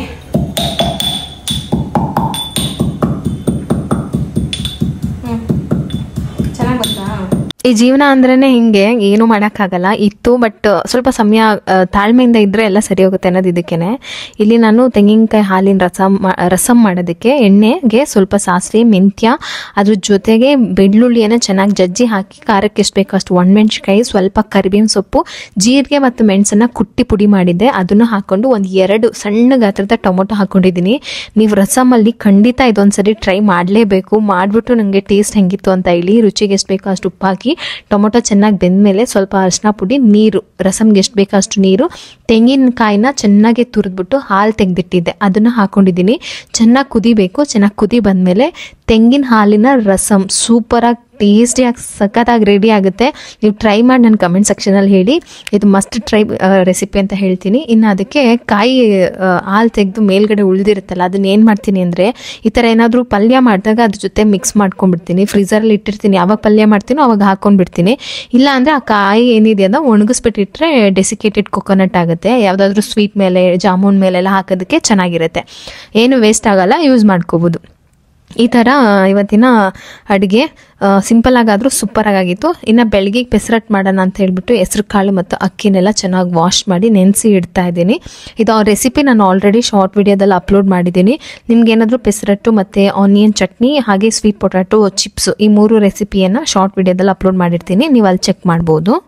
ಹಾಗೆ ಇವತ್ತಿನ ವ್ಲಾಗ್ನ ಮುಗಿಸ್ತಾ ಇದ್ದೀನಿ. ಅದಕ್ಕೂ ಮುಂಚೆಗೆ ಸುಮಾರು ಜನ ಕೇಳ್ತಾ ಇದ್ರಿ ಯಾವಾಗ್ಲೂ ಏನು ಅಂತಂದ್ರೆ ನೀವು ಅಮ್ಮನ ಮನೆಗೆ ಬಿಟ್ರೆ ಬೇರೆ ಕಡೆ ಎಲ್ಲೂ ಹೋಗಿರೋದು ನಾವು ನೋಡೇ ಇಲ್ಲ, ಎಲ್ಲೂ ಹೋಗೋದೇ ಇಲ್ವಾ, ಯಾರು ಇಲ್ವಾ ಅಂತ ಹೇಳಿ. ಅದಕ್ಕೂ ಒಂದ್ಸರಿ ಒಂದು ಸಣ್ಣದಾಗಿ ಉತ್ತರ ಕೊಟ್ಬಿಡ್ತೀನಿ. ಇಲ್ಲ, ನನಗೆ ಅಮ್ಮ ಅಷ್ಟೇ ಇರೋದು. ನನ್ನ ತವ್ರ ಮನೆ ಅಂತ ನನ್ಗಿರೋದ್ರಲ್ಲಿ ನನಗೆ ನಮ್ಮಮ್ಮ, ಅದು ಬಿಟ್ರೆ ನಮ್ಮ ಅಕ್ಕ. ಸೊ ಅಕ್ಕನ್ನು ಕೂಡ ಇನ್ನೊಬ್ರು ಮನೆಗೆ ಮದ್ವೆ ಮಾಡಿದ್ಮೇಲೆ ನಾನು ನಮ್ಮ ಅಮ್ಮನೇ ಅಂತ ಅವ್ರ ಮನೆ ಅನ್ಕೊಂಡಂಗೆ ಅವ್ರನ್ನೂ ಅನ್ಕೊಳಕ್ ಆಗಲ್ಲ. ಆದ್ರೆ ನನ್ಗಿರೋದು ನಮ್ಮಮ್ಮ ಒಬ್ರೆ. ಇನ್ನು ನಮ್ಮಮ್ಮ ಏನಾದ್ರೂ ನನಗೆ ಮಾಡಿದಾಗ ತುಂಬಾ ಖುಷಿ ಪಡ್ತೀರಾ, ಎಷ್ಟು ಒಳ್ಳೆ ಅಮ್ಮ ಇದ್ದಾರೆ, ನಿಮ್ಗೆ ಅದೃಷ್ಟ ಮಾಡಿದೀರಾ ಅಂತ. ನಮ್ಮಮ್ಮಂಗೂ ಅಷ್ಟೇನೆ, ನಮ್ಮನ್ ಬಿಟ್ರೆ ಬೇರೆ ಯಾರು ಇಲ್ಲ. ಅವ್ರು ಯಾವಾಗ್ಲೂ ಹೇಳೋದು ಅಷ್ಟೇನೆ, ನಾನು ಬದುಕಿರೋದೇ ನನ್ನ ಹೆಣ್ಮಕ್ಳಿಗೋಸ್ಕರ. ಅಮ್ಮ ಇಲ್ಲ ಅಂತ ಅಂದ್ರೆ ಹೆಣ್ಮಕ್ಳು ಜೀವನ ಎಷ್ಟು ಕಷ್ಟ ಆಗ್ಬಿಡತ್ತೆ ಅಂತ ನಮ್ಮಮ್ಮಂಗೆ ಗೊತ್ತು. ಹಾಗಾಗಿ ಯಾವಾಗ್ಲೂ ಹೇಳ್ತಾರೆ. ನಾನಿವತ್ತು ಅಪ್ಪ ಹೋದ್ಮೇಲೂ ಎಷ್ಟೋ ಸಮಸ್ಯೆ ಬಂತು ಲೈಫಲ್ಲಿ ನಮ್ಮಮ್ಮಂಗೆ, ಅದನ್ನೆಲ್ಲ ಎದುರಿಸಿ ನಾನಿವತ್ತು ಜೀವಂತವಾಗಿದ್ದೀನಿ ಅಂತ ಅಂದ್ರೆ ನಮ್ಮ ಖುಷಿಗೋಸ್ಕರ, ನಮ್ಮ ಸಂತೋಷಕ್ಕೋಸ್ಕರ. ಸೊ ನಾವು ಚೆನ್ನಾಗಿದ್ರೆ ನಮ್ಮಮ್ಮ ಚೆನ್ನಾಗಿರ್ತಾರೆ. ಹಾಗಾಗಿ ನಾನು ಯಾರನ್ನೂ ಜಾಸ್ತಿ ತಲೆ ಮೇಲೆ ಇಟ್ಕೊಂಡು ಇಲ್ಲ, ತಲೆ ಒಳಗಡೆ ಬಿಟ್ಕೊಳ್ಳೋದು ಇಲ್ಲ. 100 ಜನ ಬಂದು ರೋಡಲ್ಲಿ ಬೊಗಳುತ್ತಾ ಇದ್ರು ನಾನು ತಲೆ ಕೆಡ್ಸ್ಕೊಳ್ಳಲ್ಲ. ನಮಗೆ ಅಮ್ಮಂಗೆ ನಾವು. ಸೊ ಇಷ್ಟೇ ಇರೋದು ನಮ್ಮ ಪ್ರಪಂಚ. ಹಾಗಾಗಿ ನನಗೆ ಎಲ್ಲ ಹೋಗ್ಬೇಕು ಅಂದ್ರೆ ನಾ ಅಮ್ಮನ ಮನೆಗೆ ಹೋಗ್ತೀನಿ. ಎಲ್ಲ ನಾ ಸ್ವಲ್ಪ ಟೈಮ್ ಸಿಕ್ಕಿದ್ರು ನಾ ಅಮ್ಮನ ಮನೆಗೆ ಹೋಗ್ತೀನಿ, ಅಮ್ಮನ ಜೊತೆ ಮಾತಾಡ್ತೀನಿ. ಯಾಕೆಂತಂದ್ರೆ ಅವ್ರಿಗೆ ನಾವಿದೀವಿ ಅನ್ನೋ ಒಂದು ಫೀಲ್ ಬರ್ಬೇಕಲ್ವಾ. ಸೊ ಹಾಗಾಗಿ ಏನೇ ಒಂದು ಸಮಸ್ಯೆ ಅಂದ್ರೂ ನಾನು ಅಲ್ಲಿ ನಿಂತ್ಕೋತೀನಿ. ಯಾಕೆ ಅಂತಂದ್ರೆ ನಮ್ಮ ಅಪ್ಪನ ಚೆನ್ನಾಗಿ ನೋಡ್ಕೋಬೇಕು ಅನ್ನೋ ಆಸೆ ಇತ್ತು. ಅವ್ರನ್ನ ನೋಡ್ಕೊಳಕ್ ನಮ್ಗೆಲ್ಲ ಆಗ್ಲಿಲ್ಲ. ಅಟ್ಲೀಸ್ಟ್ ಈಗ ನಮ್ಮಮ್ಮ ಒಬ್ಬರೇ ಇರೋದು ನಮಗೆ, ಅವ್ರನ್ನಾದ್ರೂ ಚೆನ್ನಾಗಿ ನೋಡ್ಕೋಬೇಕು ಅಂತ. ಇದ್ರ ಮಧ್ಯೆ ಯಾರು ಏನಾದ್ರು ಅನ್ಕೊಳ್ಳಿ, ನಾನೇನು ತಲೆ ಕೆಡ್ಸ್ಕೊಳ್ಳಲ್ಲ. ಎಲ್ಲಾರ್ಗೂ ಒಂದೊಂದು ಲೈಫ್ ತುಂಬಾ ಚೆನ್ನಾಗಿ ಕೊಟ್ಟಿರ್ತಾನೆ ದೇವ್ರು, ಅದನ್ನ ಅವರು ನಿಭಾಯಿಸ್ಕೊಂಡು ಹೋಗ್ತಾ ಇದಾರೆ. ಅದ್ರ ಮಧ್ಯೆ ನಾವೇನ್ಕೆ ಹೋಗಿ ಕಡ್ಡಿ ಹಳ್ಳಾಡ್ಸೋದು. ನಾವು ನಮ್ಮಮ್ಮ, ನನ್ನ ಮನೆ, ನನ್ನ ಸಂಸಾರ ಅಂತ ನಾವಿದ್ದೀವಿ. ಸೊ ಇಷ್ಟೇ ನನ್ನ ಪುಟ್ಟ ಪ್ರಪಂಚ. ಈ ಪ್ರಪಂಚದಲ್ಲಿ ನಾವ್ ಏನಿದೀವಿ ಒಂದು 4-5 ಜನ ಅಷ್ಟೇ ನನಗೆ ಗೊತ್ತಿರೋದು, ಅಷ್ಟೇ ನಾವು ಇರೋದು. ಬೇರೆಯವ್ರ ಬಗ್ಗೆ ನಾನು ತಲೆ ಕೆಡ್ಸ್ಕೊಂಡಿಲ್ಲ. ಬೇರೆಯವರೆಲ್ಲ ಬರೋದು ಬೇಡ, ನಾವು ಅವ್ರ ಹತ್ರ ಹೋಗೋದು ಬೇಡ. ಅಪ್ಪ ಹೋದ್ಮೇಲೆ ಎಲ್ಲ ಗೊತ್ತಾಗಿ ಹಂಗಂಗೆ ಒಂಥರ ಹಿಂಗೆ ತುಂಬಾ ಇತ್ತು, ಎಲ್ಲ ಕಳ್ಚ್ಕೊಂಡು ಹೋಯ್ತು. ಅದ್ರ ಬಗ್ಗೆ ನಾನು ತಲೆ ಕೆಡ್ಸ್ಕೊಳ್ಳಲ್ಲ. ಸೊ ನೀವು ಕಮೆಂಟ್ಸ್ ಮಾಡಿ ಬಿಡಿ, ಮತ್ತೆ ಕೇಳಿ, ಅಥವಾ ಬೇಕಂತ ಕೆಲವೊಬ್ರು ಪಿನ್ ತಗೊಂಡು ಚುಚ್ದಂಗೆ ಕೇಳ್ತಾರೆ, ಹಂಗೂ ಮಾಡಿ, ತೊಂದರೆ ಇಲ್ಲ. ನನಗೆ ನಮ್ಮಮ್ಮ ಒಬ್ಬರೇ ಇರೋದು ತವ್ರ ಮನೆಯಿಂದ. ಸೊ ಅವ್ರಿರೋ ತನಕ ನನಗೆ ತವ್ರ ಮನೆ ಇದೆ. ಹಾಗಾಗಿ ನನ್ನ ಕೈಲಾದಷ್ಟು ನಾನು ಏನು ಮಾಡಬೇಕು, ಏನು ಕೊಡಬೇಕು, ನಮ್ಮಮ್ಮನ ಹೆಂಗೆ ನೋಡ್ಕೋಬೇಕು, ನನ್ನ ಕೈ ಮೀರಿ ಮಾಡೋಕ್ಕೂ ನಾನು ರೆಡಿ ಇದ್ದೀನಿ. ಸೊ ನನ್ನ ಅಪ್ಪನ ಕಳ್ಕೊಂಡ್ಮೇಲೆ ಅದು ಬಿಡಿ, ಅದೆಲ್ಲ ಆಗೋಗಿತ್ತು, ಮತ್ತೆ ನೆನ್ಸ್ಕೊಳ್ಳೋದು ಬೇಡ. ಸೊ ನಮಗೆ ಇಷ್ಟೇನೆ, ಅದಕ್ಕೆ ನಾವು ಅಲ್ಲಿ ಹೋಗ್ತೀವಿ. ಅದು ಬಿಟ್ಟರೆ ನಮ್ಗೆ ಯಾರು ಇಲ್ಲ. ಇದಿದ್ರೆ 4 ವರ್ಷ ಬೇಕಾಗಿತ್ತ ನಿಮಗೆ ತೋರ್ಸೋದಕ್ಕೆ, ನಮ್ಗೆ ಯಾರು ಇಲ್ಲ. ಹಾಗಾಗಿ ನಮ್ಮಮ್ಮ, ನನ್ನ ಫ್ಯಾಮಿಲಿ. ಸೊ ಇಷ್ಟೇನೆ. ಇದ್ರ ಮೇಲೆ ನೀವು ಏನ್ ಕೇಳಿದ್ರು ನನ್ನ ಹತ್ರ ಉತ್ತರ ಇಲ್ಲ. ಅದಕ್ಕೆ ನಾನು ಪದೇ ಅಮ್ಮನ ಮನೆಗೆ ಹೋಗ್ತೀನಿ. ಅದು ನನ್ನ ಒಂದು ಜೀವನದ ಒಂದು ಭಾಗ, ನನ್ನಮ್ಮ. ಸೊ ಅವ್ರಿರೋ ತನಕನೂ ಅದು ನಂಗೆ ಬೇಕು ಆ ಸಂಬಂಧ. ಸೊ ಹಾಗಾಗಿ ಇನ್ಮೇಲೆ ಡೈಲಿ ವ್ಲಾಗ್ಸ್ ಹಾಕ್ತೀನಿ ಅಂತ ಹೇಳಿದ್ದೀನಿ. ಖಂಡಿತ ನನ್ನಲ್ಲಿ ಏನೋ ಒಂದು ಚೇಂಜಸ್ ಬೇಕಿದೆ. ನಾನು ತುಂಬಾ ಕುಗ್ಗುತ್ತಾ ಇದ್ದೀನಿ, ಯಾಕೆ ಅಂತ ಗೊತ್ತಿಲ್ಲ. ಅದು ಬೇಡ ನನಗೆ ಯಾರಾದ್ರೂ ಮನ್ಸು ನೋವು ಮಾಡ್ಬಿಟ್ರೆ ಏನ್ ಮಾಡ್ಬಿಡ್ತೀನಿ ಗೊತ್ತಾ, ಕೆಲಸ ಎಲ್ಲ ಸ್ಟಾಪ್ ಮಾಡ್ಬಿಡ್ತೀನಿ. ಎಲ್ಲ ಕೆಲಸ ಸ್ಟಾಪ್ ಮಾಡ್ತೀನಿ. ಅದರಿಂದ ಲಾಸ್ ನನಗೆ ಆಗ್ತಾ ಇರುತ್ತೆ. ಮತ್ತೆ ನಾನು ಏನೋ ಯೋಚನೆ ಮಾಡ್ತಾ ಇರ್ತೀನಿ, ಅದರಿಂದ ನಾನು ಕಳ್ಕೊಳ್ಳೋದೇ ಜಾಸ್ತಿ ಪಡ್ಕೊಳ್ಳೋದಕ್ಕಿಂತ. ಹಾಗಾಗಿ ಈ ಸರಿಯಿಂದ ಆ ಹ್ಯಾಬಿಟ್ನ ನಾನು ಬಿಡ್ಬೇಕು ಅಂತ ಹೇಳಿ ಏನಾದ್ರೂ ಏನಾಗ್ಲಿ ಹಂಗಂದಷ್ಟು ನನ್ನ ಕೆಲಸ ಜಾಸ್ತಿ ಮಾಡ್ಬೇಕು. ಯಾರಲ್ಲಿ ಬೊಗಳ್ತಾ ಇದ್ದಾರೆ ಅಂದ ತಕ್ಷಣ ನನ್ನ ಕೆಲಸನ ಇನ್ನೂ 10 ಪಟ್ಟು 100 ಪಟ್ಟು ಜಾಸ್ತಿ ಮಾಡ್ಬೇಕಂತ ನಾನು ಡಿಸೈಡ್ ಮಾಡ್ಬಿಟ್ಟಿದ್ದೀನಿ. ಸೊ ಅದಕ್ಕೆ ಫಸ್ಟ್ನೇ ಹೆಜ್ಜೆ ಇದು.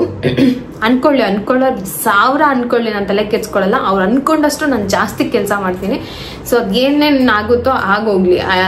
ನಾನೇನು ಎಲ್ಲರಿಗೂ ಸಲಾಮ್ ಹೊಡೆಯಕ್ಕಾಗಲ್ಲ.